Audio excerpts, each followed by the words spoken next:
Good evening, everyone. Pleasure to discuss our title, Observational Learning. So, what is observational learning? Observational learning is a process of acquiring new knowledge, skills, attitude, value, or behavior by watching and observing the action of other people rather than through direct personal experience and trial and error learning. This learning occurs when an individual carefully observes a model behavior. Pay attention to what the model does. Remember the observed behavior and later reproduce it when opportunity arises. Observational learning means learning simply by watching other people. Instead of learning by through personal experience, individuals observe how others behave and what happened to them. This type of learning occurs every day at home, in the school, in the workplace, and through media. According to Albert Bandura, observational learning demonstrates that people do not need to experience rewards or punishment themselves in order to learn. Instead, they can learn by observing the experience and consequences of other people's action. Individuals evaluate what they observe before deciding whether or not to eliminate. Albert Bandura changed the way psychologists understand learning. Before his theory, many people believed that people learn only through direct rewards and punishment. Albert Bandura Albert Bandura was a Canadian-American psychologist who developed social learning theory in 1977 and later expanded it into social cognitive theory. Bandura argued that learning is not based solely on rewards and punishment, as suggested by behaviorist theorists. Instead, he believed that learning is a cognitive process and take place within a social environment. Albert Bandura was born on December 4, 1925 and passed away on July 26, 2021. Albert was Canadian-American psychologist widely regarded as one of the most influential thinkers of the 20th century.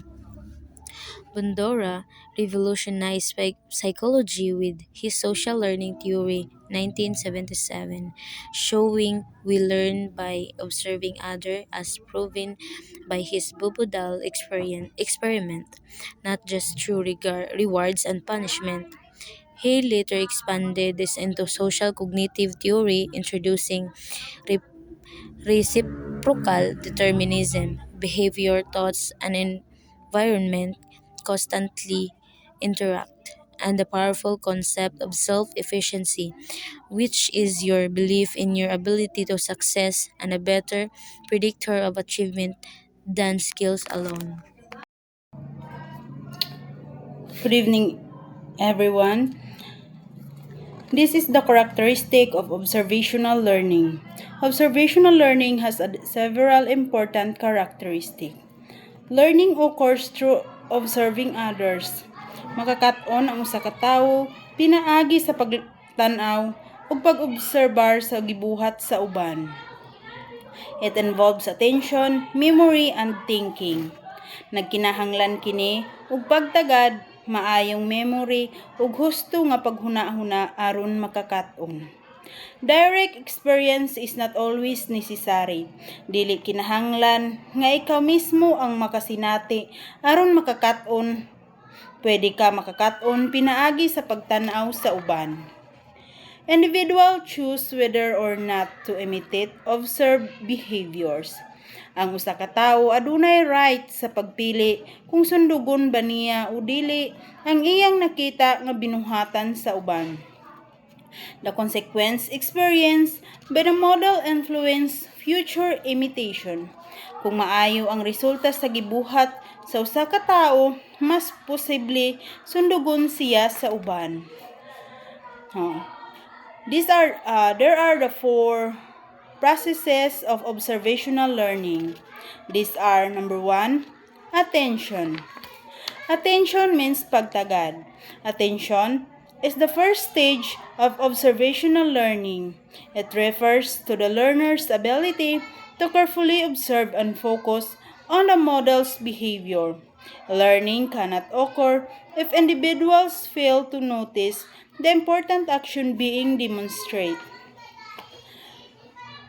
which is mao ni ang pagtagad mao ang unang yugto sa observational learning. Pagkat-on, pinaagi sa pag-obserbar. Pasabot kini sa abilidad sa usa ka tawo nga naminaw, mutan-aw, pag-ayo ug pag-focus sa pamatasan o binuhatan sa isa ka modelo. Dili mahitabo ang pagkat-on kung ang usa ka tawo dili mutagad sa importante nga mga lihok o binuhatan nga gipakita. Example, students carefully observed their science teacher while conducting a laboratory experiment. Ang mga estudyante nagtutok ug nagtan-aw pag-ayo sa ilang science teacher while naghimo siya og eksperimento sa laboratorio. Mao na ang isa ka example sa attention. Number 2, retention. Retention is ang paghinumdum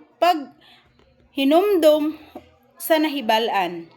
Retention refers to the learner's ability to remember the behavior that has been observed. After paying attention, individuals mentally store the information so it can be recalled and used later. Mas nagpasabot sa individual sa usa ka tawo nga mahinumduman ang iyang na-observe bahang binuhatan o impormasyon. Human siya muhatag og pagtagad, iyang ibutang sa iyang hunahuna ang impormasyon aron magamit sa umaabot. Example, a student remembered the first step for solving a mathematics problem after observing the teacher's demonstration. Nahinumduman sa mga estudyante ang husto nga pinaagi sa pagsulbad sa math tungod kay nagtan-aw sa demonstration sa iyang magtutudlo. So mao nang nahinumduman sa mga estudyante kung giunsa pag-solve sa ilang teacher. Good day, everyone. Today, I will continue our discussion about reproduction. Reproduction. Reproduction is the learner's ability to perform or imitate the observed behavior. This stage requires physical capability, practice, and feedback in order to accurately reproduce the behavior. Example, a nursing student performs a blood pressure assessment after observing the instructor demonstrate. Motivation. Motivation refers to the learner's willingness to imitate the observed behavior. Even if an individual has paid attention, remembered the behavior, and possesses the necessary skills, learning will not be demonstrated unless there is sufficient motivation. Example, students study harder after seeing classmates receive academic awards. In conclusion, observation learning is the process of learning by watching the actions and behaviors of others. It shows that people do not need to experience everything themselves to gain new knowledge or skills. By observing role models, individuals can imitate positive behaviors, avoid negative ones, and develop attitude and social skills. This concept, explained by Albert Bandura's social learning theory, highlights that attention, memory, practice, and motivation are important factors in successful learning through observation.